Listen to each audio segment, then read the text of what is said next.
తిరుపతిలోని ఎస్వి గోశాల వద్ద పోలీసులు భారీ భద్రత ఏర్పాటు చేశారు. ఎస్వి గోశాలకు వస్తే గోవుల మృతిపై వాస్తవాలు తెలుస్తామంటూ భూమనకు టీడీపీ రాష్ట్ర అధ్యక్షుడు పల్లా శ్రీనివాసరావు సవాల్ విసరడం పొలిటికల్ హీట్ను పెంచింది. ఇవాళ ఉదయం 10 గంటలకు గోశాలకు వస్తానని భూమన ప్రతి సవాల్ విసిరారు. ఎస్వి గోశాలకు వెళ్లేందుకు భూమన కరుణాకర్ రెడ్డికి పోలీసులు అనుమతించారు. అంతకుముందు ఆయన్ని హౌస్ అరెస్ట్ చేశారంటూ వైసీపీ నేతలు చేసిన ప్రచారాన్ని పోలీసులు ఖండించారు. టీడీపీ ఎమ్మెల్యేలు, ఎంపీలు ఎస్వి గోశాలలో పర్యటించిన తర్వాత వైసీపీ నేతలు అక్కడికి వెళ్లొచ్చని పోలీసులు సూచించారు. కానీ అదే సమయంలో గోశాలను పరిశీలిస్తామని వైసీపీ నేతలు చెబుతున్నారు.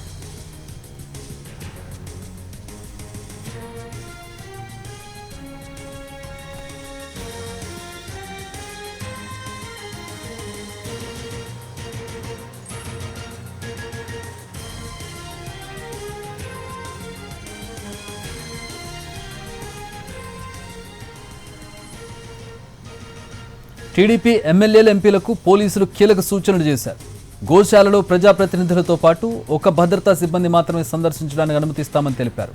అలాగే వైసీపీ నేత భూమన కరుణాకర్ రెడ్డి సైతం ఒక్కరే వెళ్లాలని సూచించారు.